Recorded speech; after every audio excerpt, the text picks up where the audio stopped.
Shalom Jemaat Gereja BES, senang sekali saya bisa bertemu dengan Anda semua. Semoga dalam keadaan baik dan sehat. Sebelum kita memulai ibadah kita hari ini, saya akan membacakan informasi mengenai update dari Gereja BES untuk bulan Juli. Sekolah Tinggi Teologi Adi Wacana Surabaya masih membuka pendaftaran sampai dengan tanggal 31 Agustus 2022. Untuk info pendaftaran, silakan Bapak Ibu men-scan barcode yang tampil pada layar. Untuk Bapak dan Ibu bisa mengikuti kebaktian secara online melalui channel YouTube Gereja BES. Saat ini Gereja BES sudah mengupload lebih dari 1.200 video. Silakan Bapak dan Ibu bisa bagikan bagi kerabat, saudara, atau rekan Anda sekalian. Dan untuk jadwal ibadah, silakan diakses melalui official Instagram Gereja BES, yaitu bestchurch.official atau melalui Iwarta Gereja. Kabar gembira untuk Bapak dan Ibu, selain dari channel YouTube, Bapak dan Ibu juga bisa mengikuti kebaktian online kami di Metaverse. Diadakan setiap hari Kamis pukul 19.00 waktu Indonesia Barat. Untuk info lebih lanjut, silakan kunjungi akun Instagram kami. Selain itu, Gereja BES juga hadir di platform TikTok. Bapak dan Ibu bisa mengakses renungan-renungan singkat kami di platform TikTok dan juga musik-musik yang dapat membangkitkan iman kerohanian kita. Silakan Bapak dan Ibu bisa follow, like, dan juga share agar kita semua bisa menjadi berkat bagi sesama. Melalui video berikut, kami juga mengajak Bapak dan Ibu untuk berpartisipasi atau ikut dalam kebaktian kami via Zoom. Mari kita saksikan videonya. Shalom, kami sudah menyelesaikan KKR hari kedua yang luar biasa di The Sealer Bootcamp, yaitu di Bukit Doa Immanuel di Tretes. Luar biasa, saudaraku, antusias mereka sangat luar biasa. Sampai hari ini menunjukkan pukul 9 malam, dan mereka sangat luar biasa untuk mendengarkan firman Tuhan. Karena itu kami juga mengharapkan untuk Bapak Ibu juga boleh mengikuti program doa malam Gereja BES yang diadakan setiap hari Selasa dan Kamis pukul 21.30 via Zoom. Mari kita akan bersama-sama berkumpul, berdoa bersama, mendoakan banyak orang, dan memuji Tuhan. Dan saya percaya ketika doa orang benar, bila yakin didoakan, besar kuasanya. 1-2 orang berkumpul, maka Tuhan berada di situ. Karena itu mari datangi dan nikmati doa malam bersama program Gereja BES setiap Selasa dan Kamis pukul 21.30 WIB. Tuhan Yesus memberkati. Bagi Anda yang rindu memberikan persembahan atau perpuluhan, bisa menggunakan barcode yang tertera pada layar. Demikian informasi yang dapat saya sampaikan. Mari kita siapkan hati dan juga pikiran untuk menerima firman Tuhan. Selamat beribadah, Tuhan Yesus memberkati.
Shalom, selamat pagi Bapak Ibu Saudara, puji nama Tuhan. Boleh lambaikan tangannya yang bersuka cita pagi hari ini.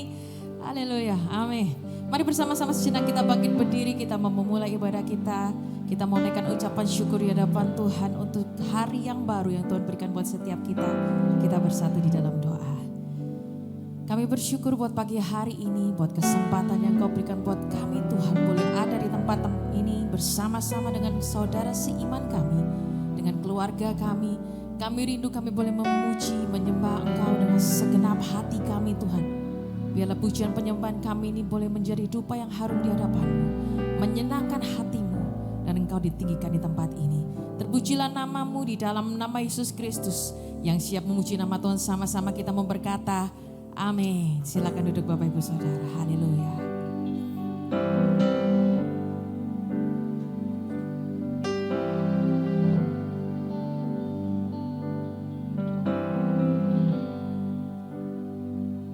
I love you, Lord, for your mercy never fails me.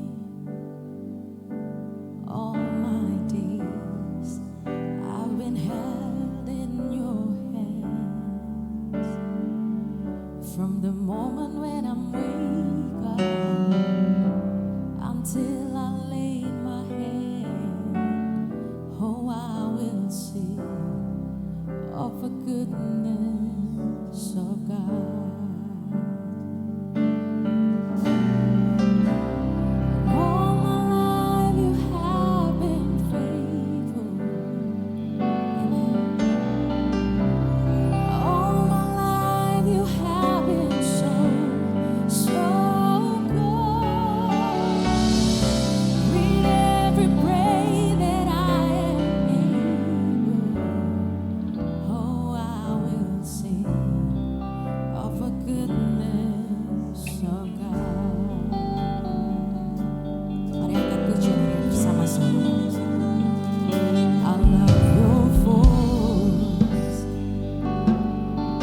is running after, is running after me.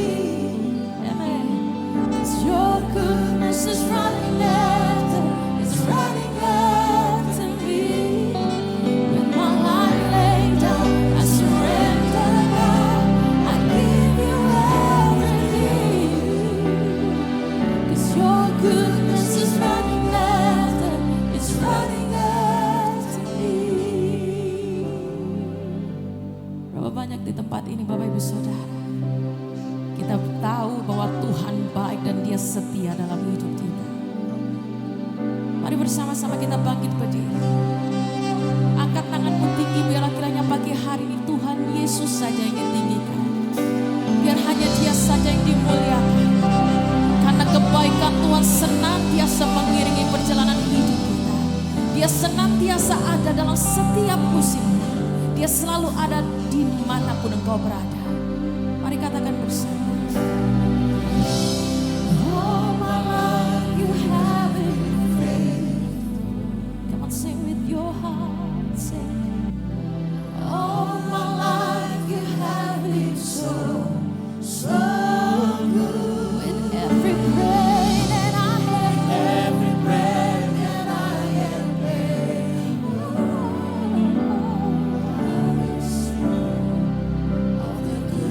Mari jemaat sendiri katakan, oh my life, Lord.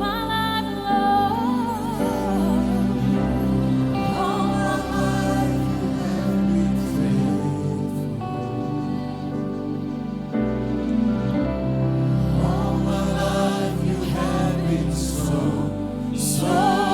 good. Every breath that I am yes, I know.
siap bersorak-sorai. Kami siap merayakan kebaikan-Mu di tempat ini Tuhan.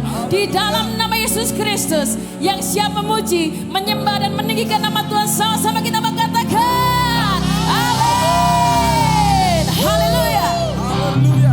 Seberapa banyak saudara yang siap untuk memuji Tuhan, boleh lambaikan tangan bersama-sama. Masuk ke hadirat Tuhan dengan segala ucapan syukur kita kepada Dia. Dialah Tuhan yang terhebat, Dia Tuhan yang terdahsyat dalam hidup ini. Haleluya.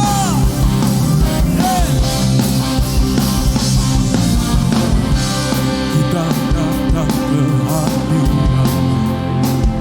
Mari masuk dalam tempat kudus. Dalam tempat kudus.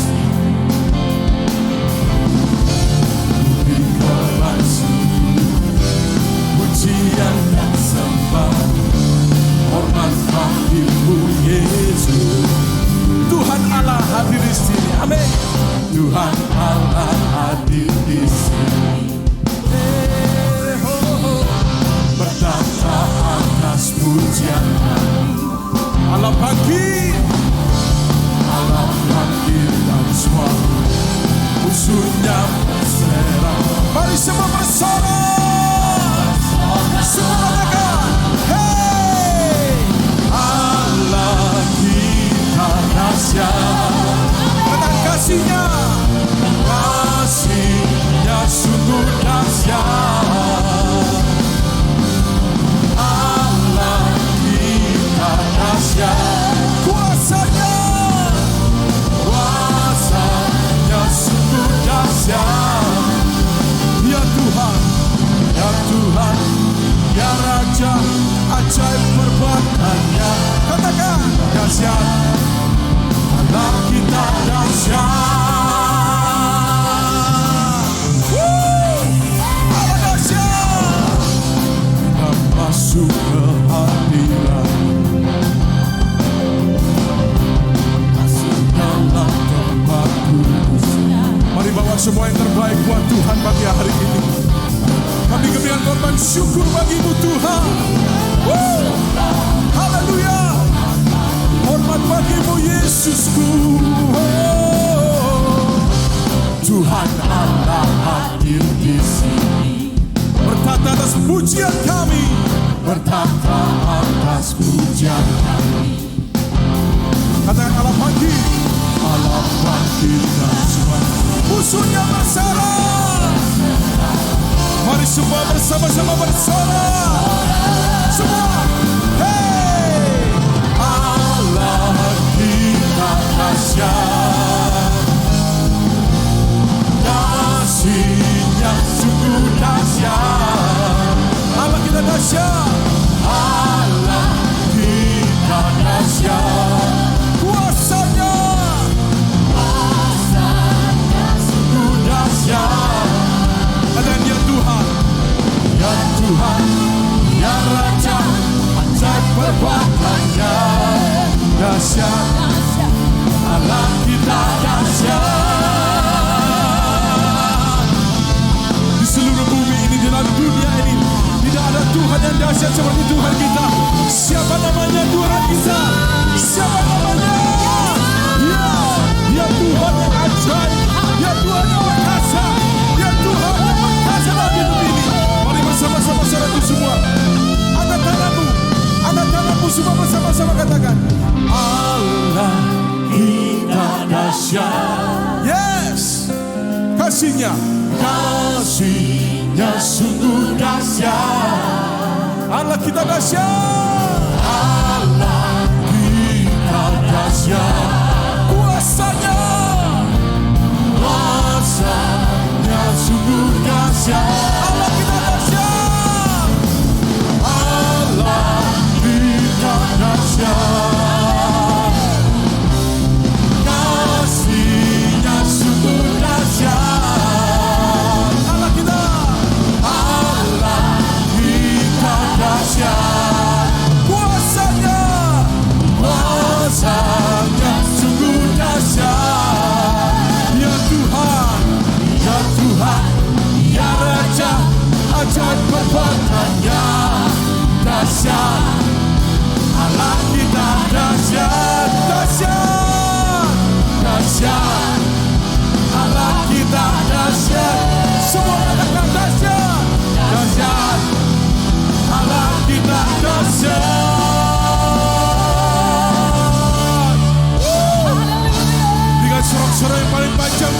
kita yang dahsyat. Haleluya. Haleluya. Haleluya. Silakan duduk Bapak Ibu Saudara, puji nama Tuhan. Mari bersama-sama saya undang semuanya untuk bangkit berdiri. Kita menaikkan ucapan syukur kita sebelum kita mendengarkan firman Tuhan. Roh Kudus penghibur dan penolongku, tak takut sebab Engkau ada di dalamku. Kau ubah dukaku menjadi sukacitaku. Roh Kudus, Kau hadir di sini.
Puji Tuhan, saudara yang dikasihi Tuhan. Menjelang kedatangan Tuhan ini, kejahatan juga semakin meningkat. Dan juga saudara kita lewengkan, disesatkan. Sehingga ketika Tuhan ditanyai oleh murid-murid kapan waktunya itu. Tuhan tidak jawab waktunya, tetapi Tuhan jawab waspadalah supaya kamu jangan disesatkan. Banyak orang-orang saudara yang pengertiannya pendek, yang penafsirannya duniawi, yang motivasinya tidak menentu, saudara. Yang hanya cuma cari hal-hal untuk dirinya sendiri, bukan untuk kemuliaan Tuhan. Baik di dalam pelayanan, saudara, kelihatannya baik, tetapi di luar belum tentu sama. Sebab itu apa yang ada di dalam gereja, saudara, kita harus praktekkan juga di luar gereja. Jangan di gereja kita baik, tapi di luar kita jahat. Sebaliknya kalau di gereja kita jahat, saudara, wah itu tambah salah lagi. Apalagi di luar. Kalau sama-sama jemaat, sama-sama teman rohani di rumah Tuhan saja kita jahat, kita egois, apalagi di luar. Sebab itu saudara, kedatangan Tuhan ini sudah sangat singkat. Sehingga dikatakan jika waktunya tidak dipersingkat, maka semua tidak ada yang hidup. Karena kesulitan, kesukaran akan semakin besar. Orang akan menyerahkan saudaranya kepada yang lain. Orang akan menjadi murtad, saudara. Karena kesulitan sehingga orang-orang itu yang dicari di dunia, yang dikehendaki dia untuk dirinya, itu ketika tidak didapat di gereja, didapat di dunia, dia tinggalkan gereja. Sebab itu kalau kita di gereja, mari kita cari kehendak Allah, bukan kehendak kita, saudara. Kalau kita di gereja cari kehendak kita, aku mau ini, aku dapat ini, aku seperti ini, sebenarnya tidak terlalu keliru, tetapi kurang tepat sasaran. Tidak tepat sasaran, saudara. Seharusnya di gereja kita mencari kehendak Allah. Karena kehendak Allah itu lebih terbaik daripada kehendak kita sendiri. Karena Allah merancang Hidup kita ini saudara, tanpa kita mengenalnya, tanpa kita minta, kita menjadi orang percaya. Saudara lihat 2/3 dunia ini tidak percaya Tuhan. Kita termasuk yang sepertiga. Yang sepertiga itu pun gak sampai 10% yang sungguh-sungguh. Nah kita termasuk mungkin yang 10%. Jadi bayangkan saudara, bukankah ini semuanya kita harus mencari kehendak Allah. Tetapi di dalam gereja saudara, kalau kita mencari kehendak sendiri, terjadilah perselisihan, pertengkaran, sebagaimana dikatakan Yakobus pasal 3, ayat 14-16, kalau bisa dibaca. Dari mana datangnya perselisihan dan pertengkaran di antara kamu? Bukankah datangnya dari perjuangan hawa nafsumu? Gitu. Nah ini saudara, kepentinganmu sendiri. Ini bukan datang nikmat dari atas, tapi dari dunia. Dari setan-setan. Makanya di gereja kita berkelahi, tersinggung, marah, saudara, menjelekkan gereja dan sebagainya, up and down. Berarti kehendak kita masih terlalu banyak di gereja. Kita tidak mencari kehendak Allah. Sebab itu mari kita mencari kehendak Allah. Karena siapa saudara yang akan diangkat Tuhan adalah mereka yang melakukan kehendak Tuhan. Bukan orang yang berseru Tuhan, Tuhan yang masuk kerajaan surga. Tetapi orang yang melakukan kehendak Tuhan. Tuhan, aku sudah mengusir setan. Aku sudah melakukan mujizat bernubuat demi namamu. Tapi Tuhan katakan, aku tidak mengenal kamu. Loh, karunia. Tetapi tidak disertai dengan karakter yang baik. Karunia itu pemberian, karakter itu proses. Makanya untuk mengambil kehendak Allah itu tidak mudah, saudara. Untuk menjadikan kehendak Allah harus meletakkan ego kita. Nah ego kita itu mahkota kita yang selalu menyesatkan kita. Ego inilah saudara yang menghancurkan masa depan kita. Ya, kerukunan, damai sejahtera, ego itu. Ketika ego itu mati, maka Tuhan itu nyata dalam diri kita.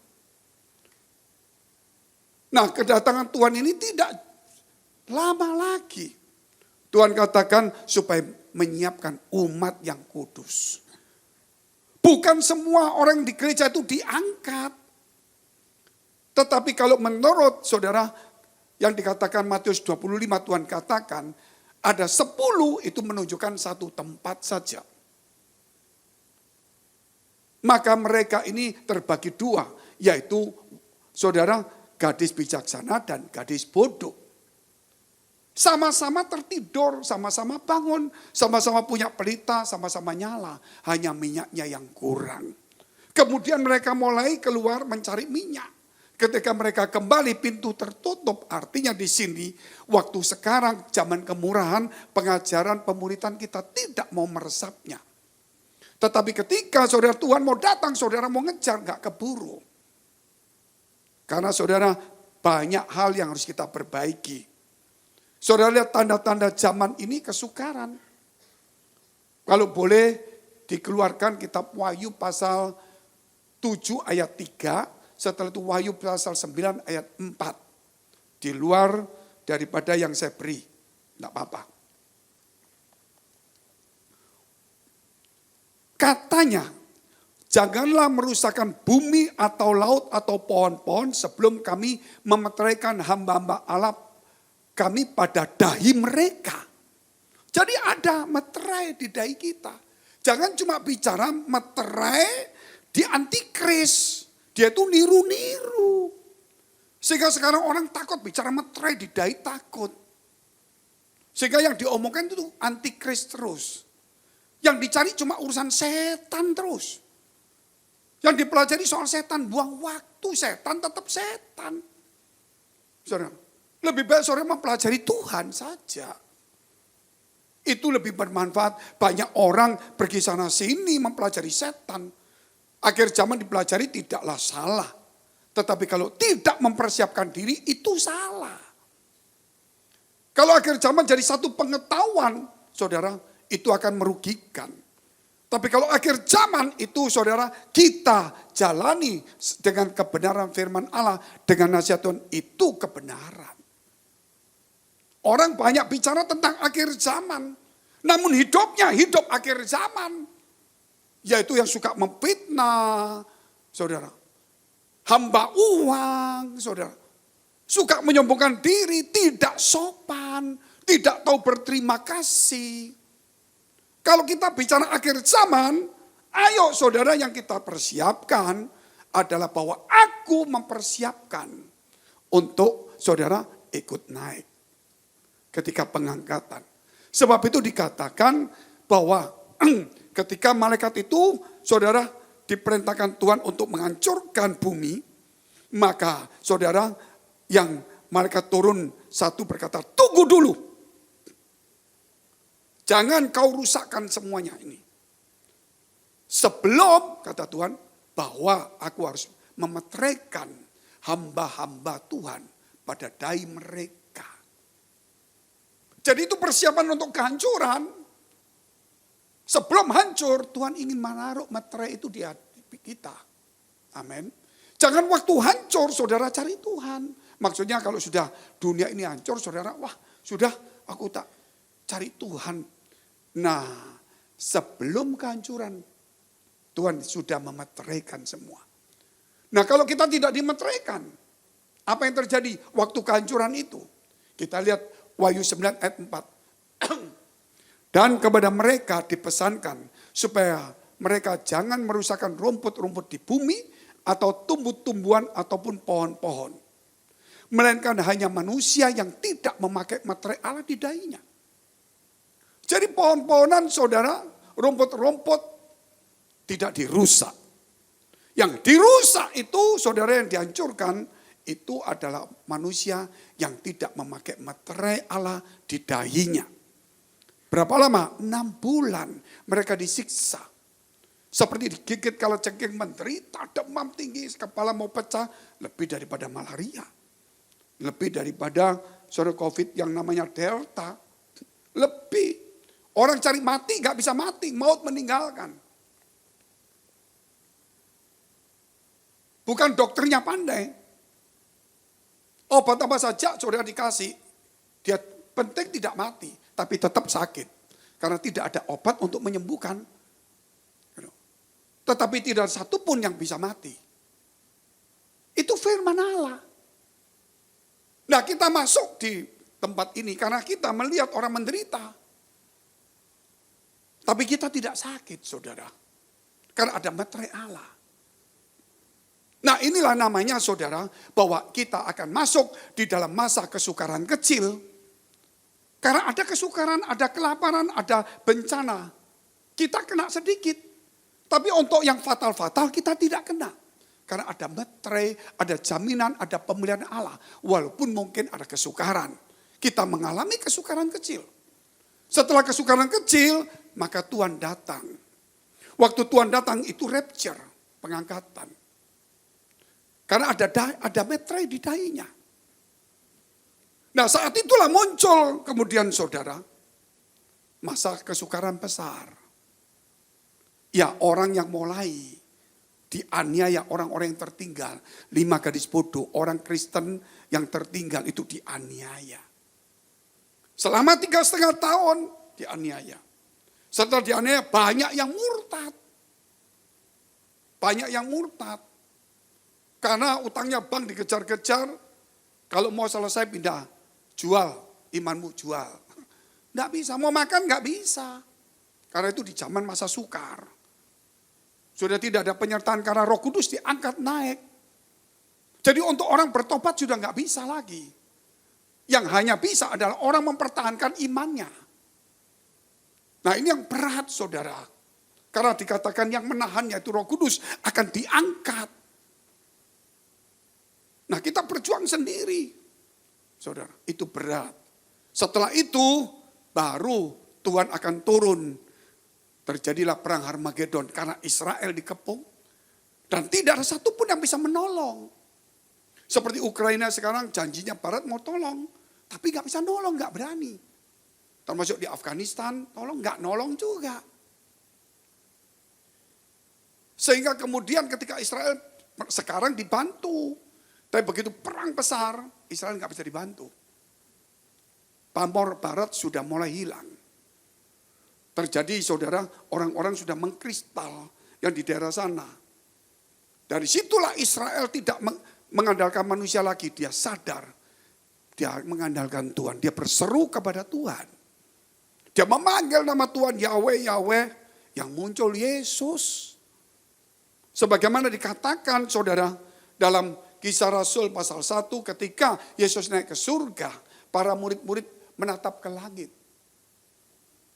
Yesus berkata, memberi pesan dan memberkati mereka. Ketika mereka termangu-mangu, maka dua malaikat itu ada di sekitar mereka, mereka nggak sadar. Baru malaikat berkata, hai orang-orang Galilea, mengapa kamu menatap ke langit? Yesus naik ke surga yang seperti ini, dia akan turun dengan cara yang sama di Bukit Zaitun. Itu tertulis dalam kitab Zakaria, perjanjian lama. Bahwa nanti kaki Tuhan akan menjejak Bukit Zaitun dan akan terbelah jadi dua. Dan apa yang dikatakan malaikat itu, saudara, akan terjadi ketika Yesus turun balik. Tapi bukan di awan-awan pengangkatan, itu selesai. Kita dibawalah selama 3,5 tahun. Di satu tempat itu surga, Firdaus. Firdaus. Karena Yesus berkata kepada penjahat, hari ini juga engkau ke Firdaus bersama dengan aku. Kita kembali saudara ke surga di taman Allah yang indah. 3,5 tahun, baru Tuhan turun ke bumi membantu Israel. Karena Israel sudah percaya Yesus, baru mereka bertobat. Kenapa mereka bertobat? Karena jumlah orang percaya. Itu tertulis dalam firman Tuhan perjanjian baru. Jika jumlah orang percaya bertobat itu genap, saudara nanti lihat itu. Maka keselamatan diberikan kepada Israel. Nah ini jumlah sudah mau genap. Sehingga kita menginjili orang itu susah bertobat. Karena jumlahnya mau genap. Apakah mungkin ada yang murtad baru ada yang bertobat? Jadi anggap aja pemurnian zaman sekarang. Anggap aja begitu kan. Artinya pemurnian jumlahnya sudah genap. Tapi masih ada yang main-main ini. Nah mungkin dia sama seperti saudara yang namanya diayak itu. Ketika yang debu atau yang saudara jerami ditiup, dia akan jatuh. Tapi yang berat kembali. Nah jumlah orang yang percaya orang benar bertobat. Baru lari ke Israel. Dari situlah saudara gak main-main. Dan sekarang mau tidak mau. Sasaran saudara ini, sasaran. Apapun yang aku perbuat sekarang.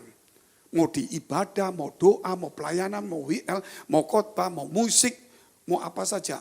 Apakah pelayananku, ibadahku ini ketika pengangkatan aku terangkat. Itu harus dijawab sendiri.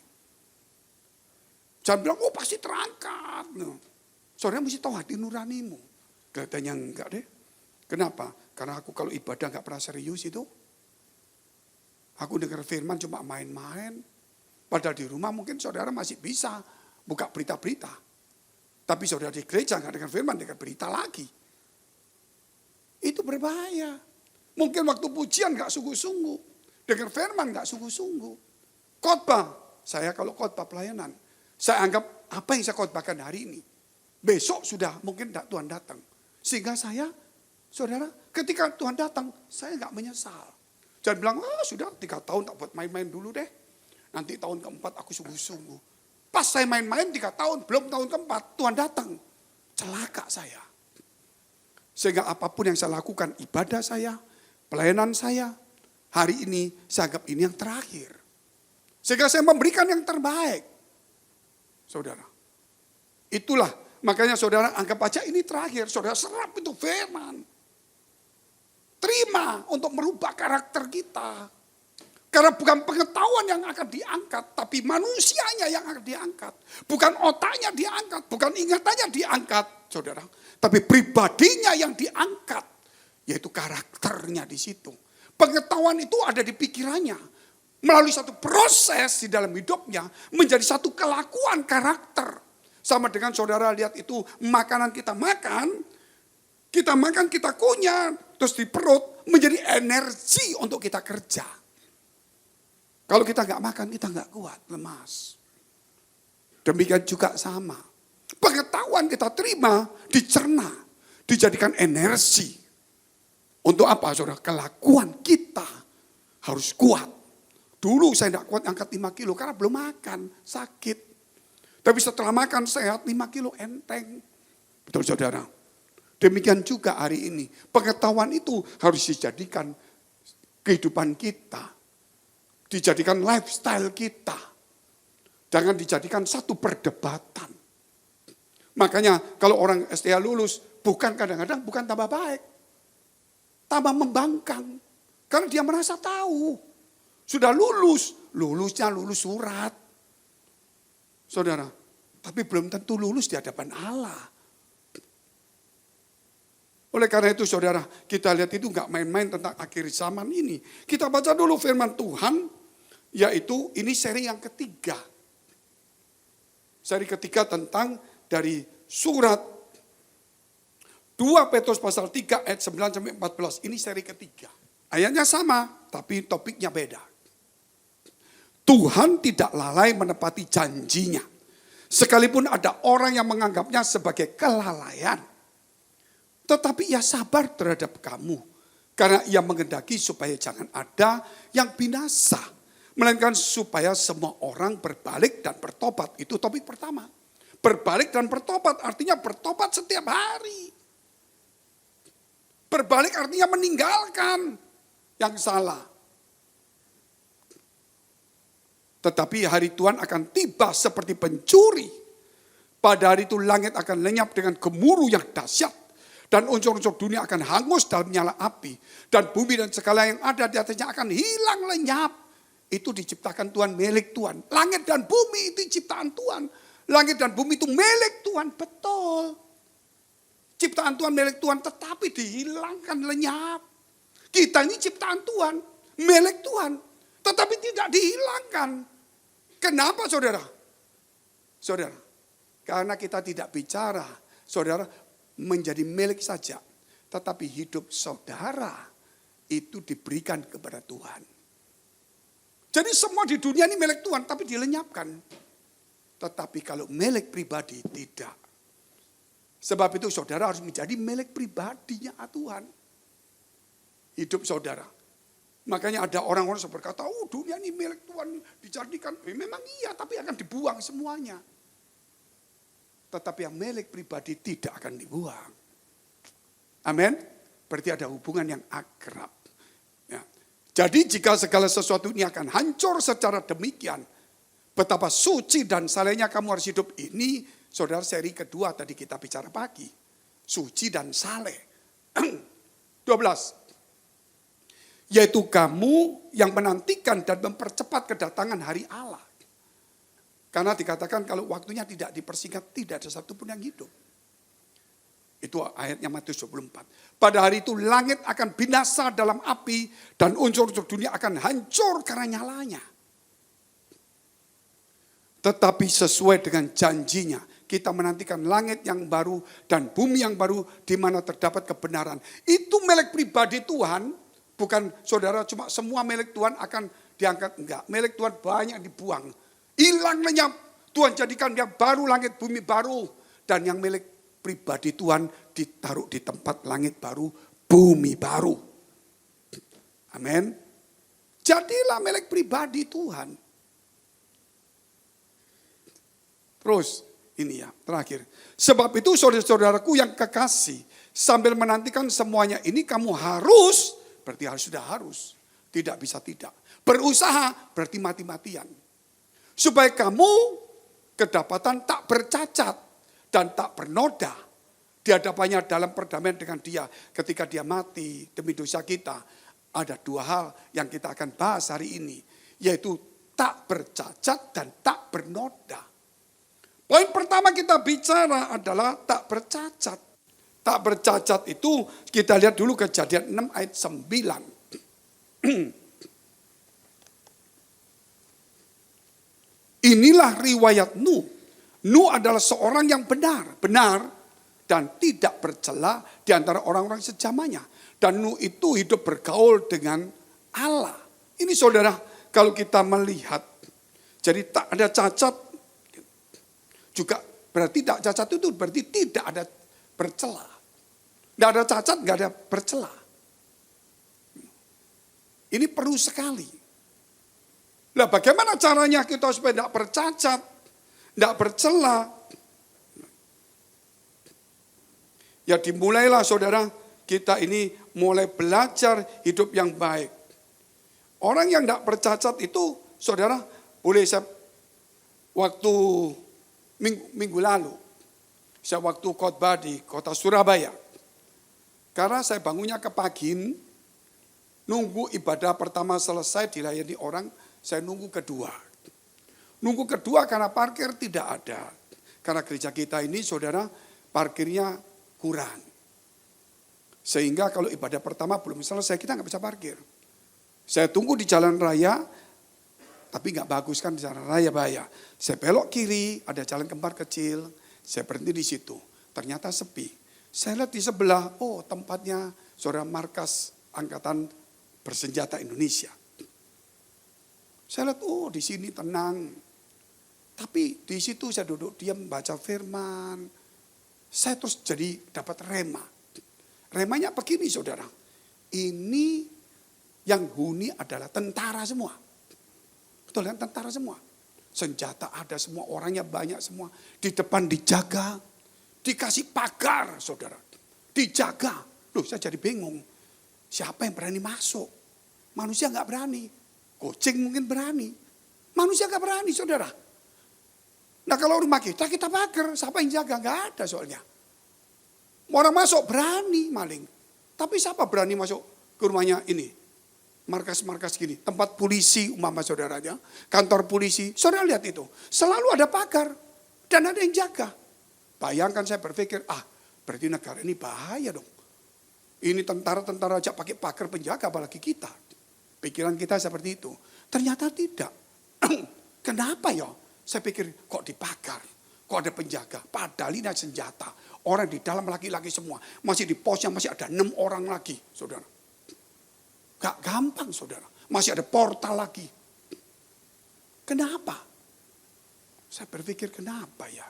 Akhirnya saya menemukan. Karena mereka bukan didatengin orang-orang, saudara.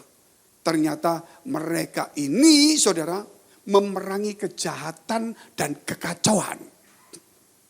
Musuh mereka adalah kejahatan dan kekacauan. Amin. Sehingga mereka perlu jaga. Walaupun tidak ada orang berani masuk. Walaupun pasti saudara orang masuk itu tidak sembarangan, takut masuk sana. Tapi kenapa dijaga, dikasih pagar? Karena tugas dia, saudara, adalah melawan, saudara, kejahatan dan kekacauan. Karena dia melawan kejahatan dan kekacauan, pasti dia berjaga-jaga dengan pagarnya itu. Amin. Demikian juga kalau saudara, kita sebagai orang Kristen, orang yang percaya, kalau kita tidak mau cacat, tidak mau saudara namanya bercela, berarti kita harus ada pagar dalam hidup kita. Harus ada pagar. Loh kenapa kok ada pagar Pak? Karena kita ini benci kejahatan. Katakan amin dulu saudara. Karena kita itu memerangi kelaliman, memerangi ketidakadilan. Sehingga kita perlu ada pagar itu dalam hidup. Ya pagar kita adalah tidak bercacat.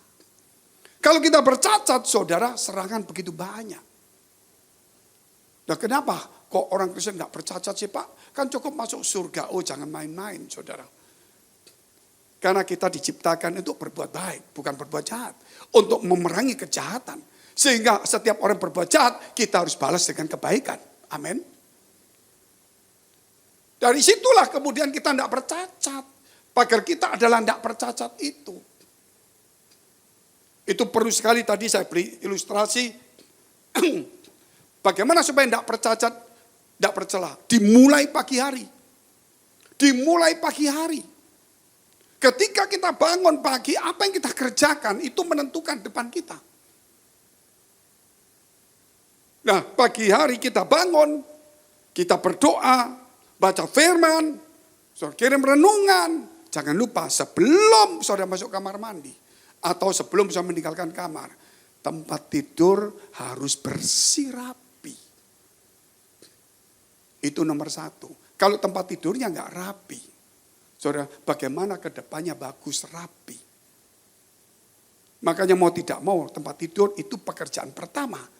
Kalau doa itu hubungan pasti. Pekerjaan pertama adalah merapikan tempat tidur. Satu, membersihkan badan kita. Dan kemudian kita merencanakan dan kerja. Perencanaan ini kan belum kerja. Tapi ada yang dikerjakan, kita tidak kerjakan. Sehingga saudara ketika saya tidur di hotel, saudara selalu lihat. Dimanapun saya di hotel, kecuali kalau tergesa-gesa, saya nggak akan bersihkan. Tapi saya nggak nyapu, ngepel gitu, enggak. Tapi setiap saya di hotel, walaupun nanti siang ada yang bersihin, tempat tidur saya rapiin, walaupun tidak serapi orang itu. Terus teman saya rapiin juga. Meja-meja, sampah-sampah saya buang tempatnya. Handuk saya lipat, saya taruh di tempat saya. Jangan handuk lempar sana, lempar sini. Saudara, nanti spray di sana, piring di situ, sini. Orang akan berpikir, ini orang masuk hotel untuk berkelahi ini. Tapi ketika saya masuk hotel, pasti orang bertanya, ini orang tidur di hotel ini bukan tujuan tidur, mungkin berdoa. Makanya kok rapi. Ada 3 kotak sampah di situ. Saudara biasanya kan di sini, makan-makan buang sini. Nanti di situ ada lagi buang sana. Dia, kan hotel toh Pak. Kasihan yang kerja. Walaupun dia dibayar harus buang 3-3. Tapi kalau bisa 1 saja. Kalau nggak bisa tambah nggak apa-apa. Sehingga saya kalau buang sampah, saya lihat mana. Kalau ada 2 kosong, yang isi aja saya buat. Kecuali kalau memang ada ininya. Kenapa? Supaya jangan membuat mereka itu capek. Kenapa Pak Fengki begitu? Saya ini juga pekerja gereja. Pelayan Tuhan. Saya juga kalau bisa, jangan dibuat capek.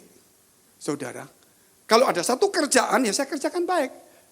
Tapi jangan saudara terus bikin yang aneh-aneh, saudara.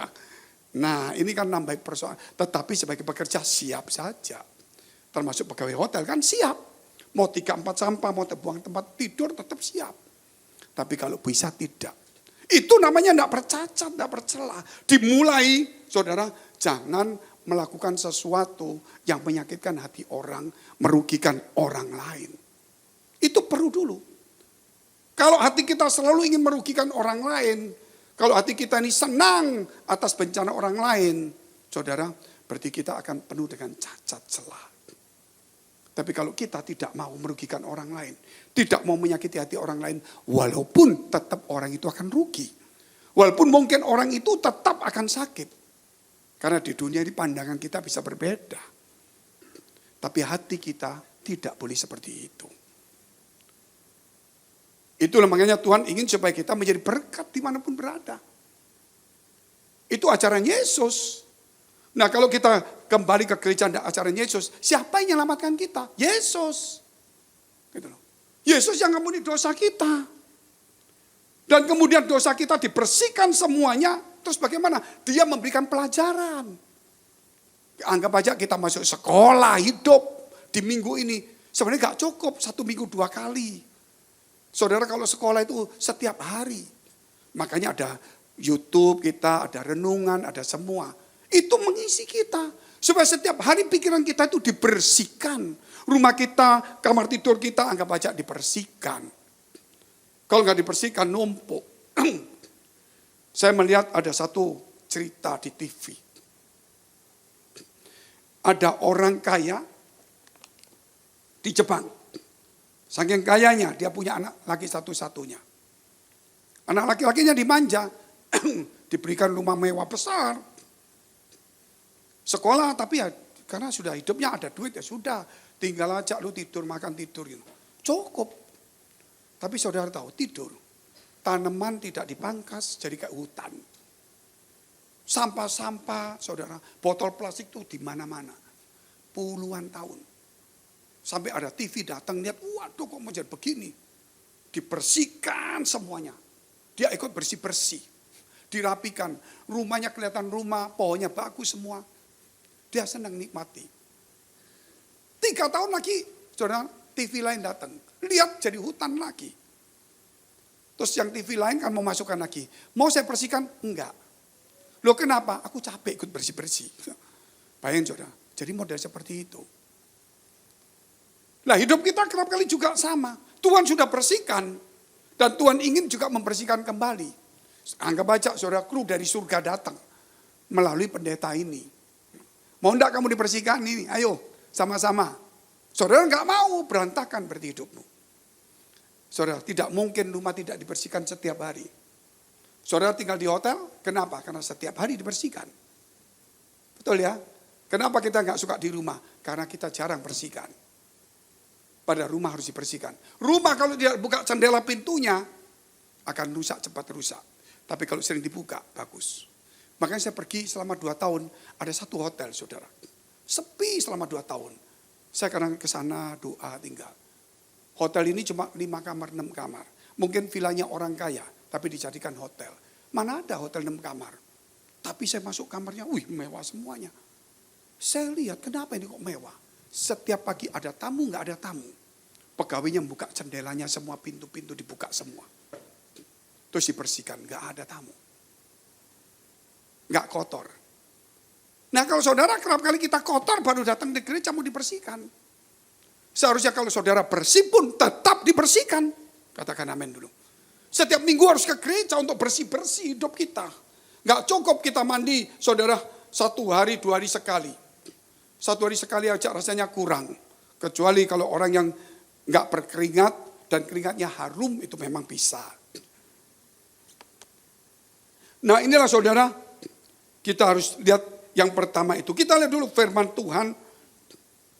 Mazmur 18 ayat 23. Aku berlaku tidak bercelah. Bercelah itu bercacat. Di hadapannya. Dan menjaga diri terhadap kesalahan. Luar biasa enggak? Menjaga diri terhadap kesalahan. Jangan sering-sering gampang minta maaf. Loh Pak, kok enggak balik minta maaf Pak? Kalau saudara enggak salah, daripada ribut minta maaf boleh. Tapi kalau sering-sering minta maaf karena saudara melakukan kesalahan, itu masih baik, tapi lebih baik tidak minta maaf, tidak melakukan kesalahan. Saya ini pelaku firman Pak Fenggi. Loh kenapa? Kalau saya salah, saya gentleman, saya minta maaf. Gitu loh. Besok marah orang lagi. Lusa minta maaf, luar biasa enggak? Lakukan lagi, minta maaf, saya pelaku firman. Saya pikir bukan pelaku firman juga. Dia ini juga pelaku kejahatan, juga pelaku firman. Jadi dia ngotori rumahnya sendiri, dia bersihkan sendiri. Tanpa kita kotori pun hidup kita tetap kotor, saudara. Mana orang di jalan berjalan di jalan nggak kena debu? Pasti kena debu lah. Saya dari NTT. Wah udah udara dingin, hujan seharian. Kena hujan, kena apa? Sepatu kotor, celana kotor. Saudara. Nggak gampang. Mesti nyuci. Kenapa? Karena besok lusa mesti khotbah. Kita nggak sempat lagi ngambil pakaian karena 1 koper itu aja. Jadi di hotel kami cuci-cuci, kami jemur. Nggak ada setrika. Kayak begini. Satu cuci, gebret, saudara. Supaya setelah saya peras ini, saya gebret. Kalau diperas langsung tempelin, dia kelihatan lecu. Saya gebret, saudara. Jadi nggak usah saya setrika, agak licin lah. Agak licin. Nah itu strategi, jadi penginjil nggak mau repot. Ya tetap repot juga nyuci. Nah yang kedua kita lihat saudara, yaitu tidak bernoda. Tidak bernoda. Filipi pasal 2 ayat 15. Kedatangan Tuhan itu kita supaya tidak bercacat dan tidak bernoda. Itu yang mempercepat kedatangan Tuhan. Supaya kamu tiada beraib dan tiada bernoda. Sebagai anak-anak Allah yang tidak bercelah di tengah-tengah angkatan yang bengkok hatinya.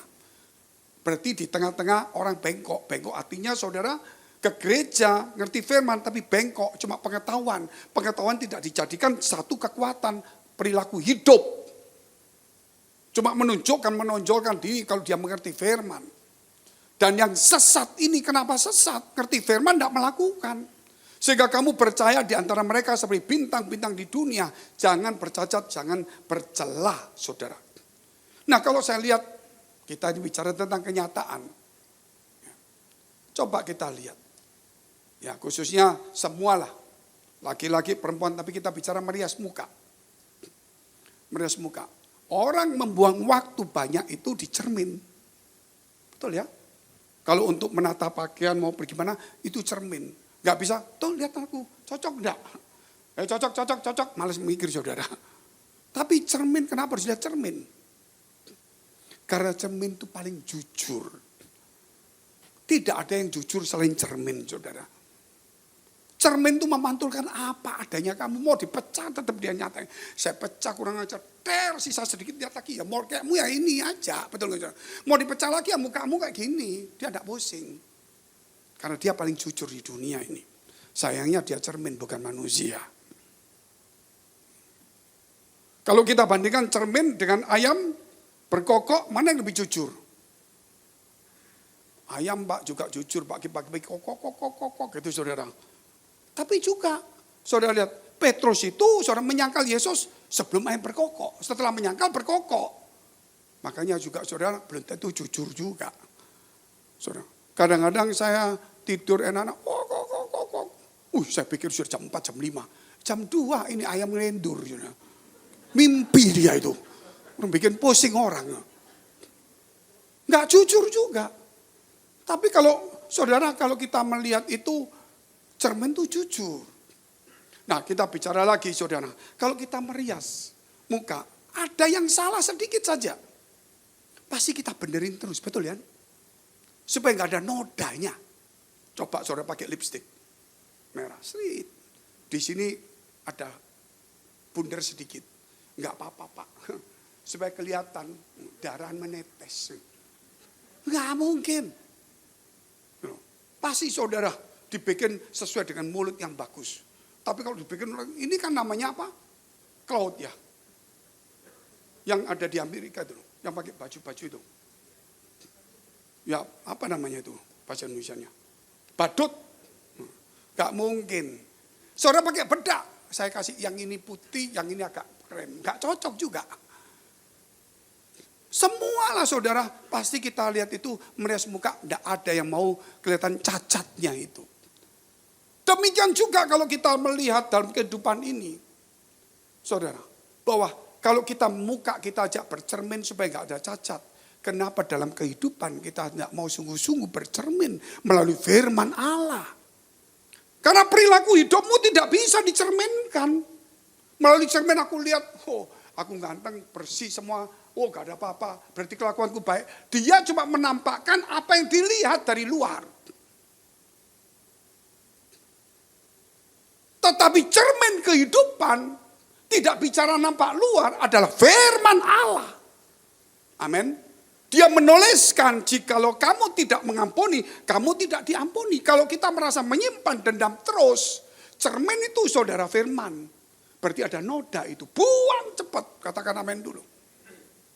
Jikalau kamu memusuhi orang dan kamu tidak mengasihi musuhmu, firman itu menjadi cermin. Hei, kenapa kamu musuhi? Ya dia kurang ajar. Firman berkata, kasihlah musuhmu. Cermin, itu bukan lihat muka kita, muka bengis, enggak. Hati kita dibersihkan. Cermin firman Allah juga mengatakan, saudara, jikalau ada orang mengutuk kamu, berkati dia. Saudara mengutuk kembali. Jangan membalas fitnah dengan fitnah, caci maki dengan caci maki. Tapi berkati dia, doakan dia. Cermin. Saudara. Nah cermin itu tidak bisa dilihat cermin. Firman ini jujur. Apa adanya dalam hidupmu itu. Pendeta kadang-kadang ya saya sudah benar Pak. Ya lumayan lah. Ya baik. Kalau saya pendeta ya lumayan baik, cukup. Itu masih kurang. Karena setiap kita tidak mau diomong jelek. Gitu loh. Bacalah firman. Soalnya pendeta juga kadang-kadang manusia saudara. Kalau ditegur keluar gereja pusing. Kembali ke gereja sana lagi. Nanti kembali ke situ lagi. Wah repot juga. Makanya kita kembali kepada firman Allah. Amin. Nah itu perlu saudara kalau kita tahu. Nah juga saya ambil yang terakhir. Satu ayat lagi, Yudas 1 ayat 24.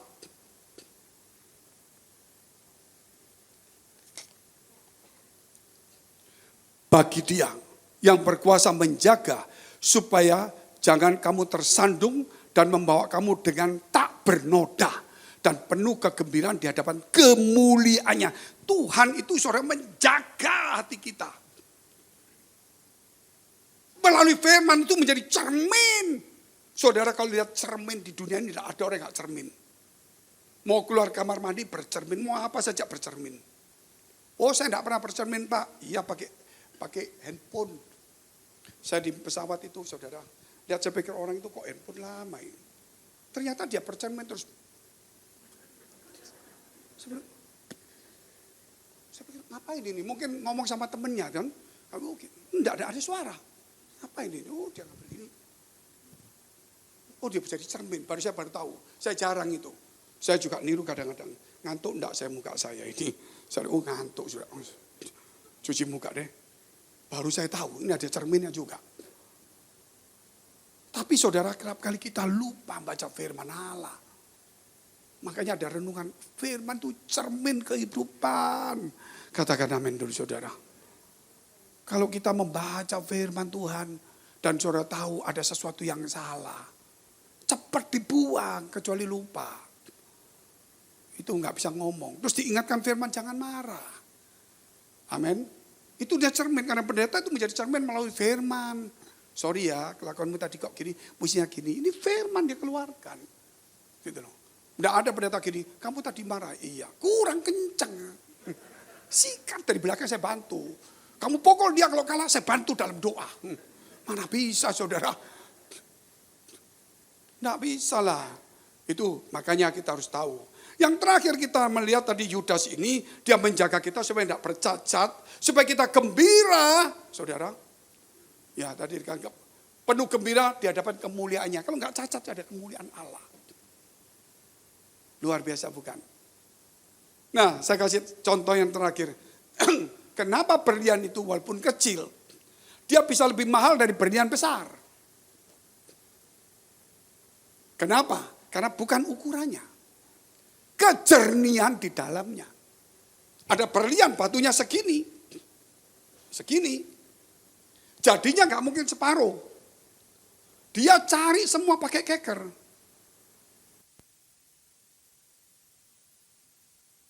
Mungkin dia lihat, ini saya potong kena ini potong kena ini. Oh ini berarti bikin berapa karat kecil.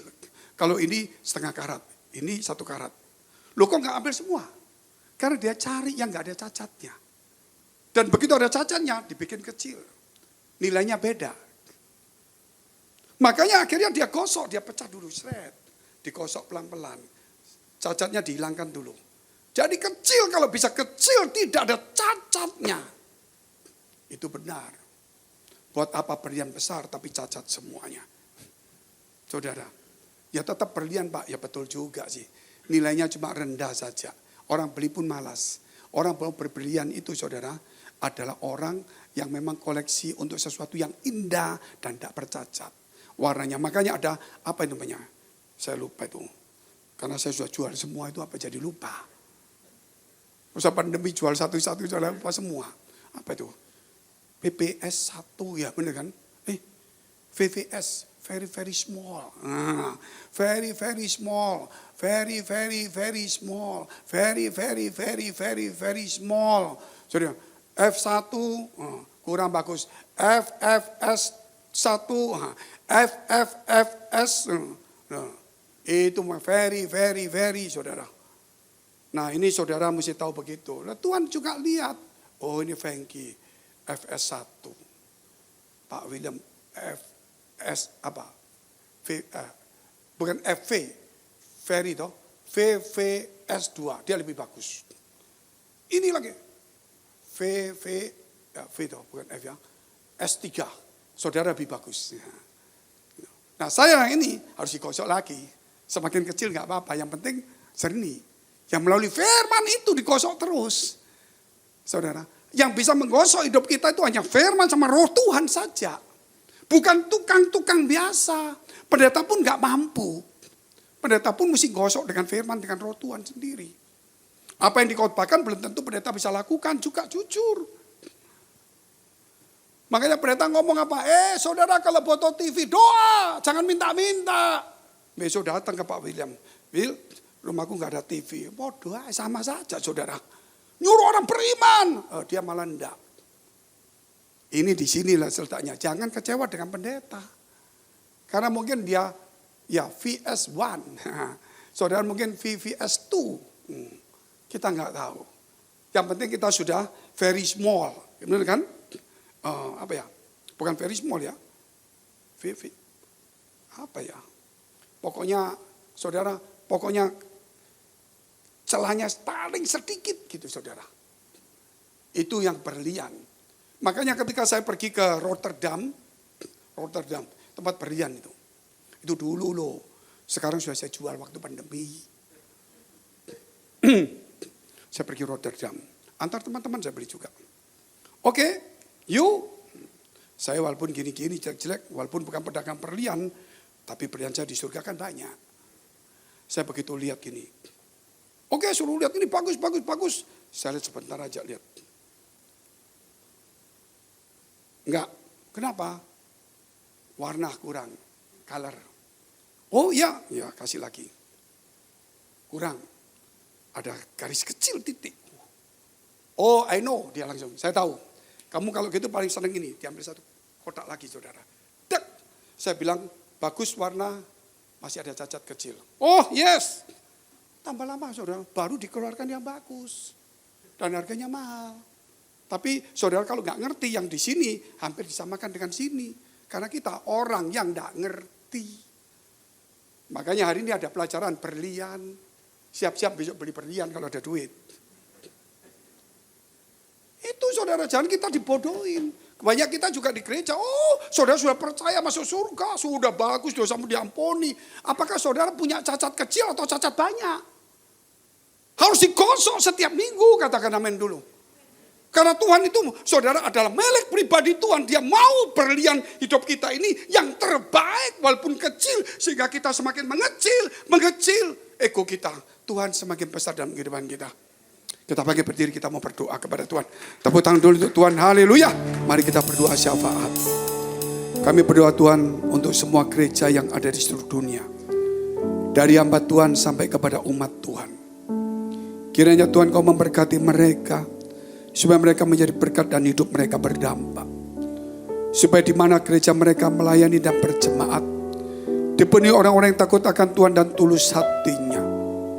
Kami berdoa untuk semua gereja yang ada di seluruh dunia.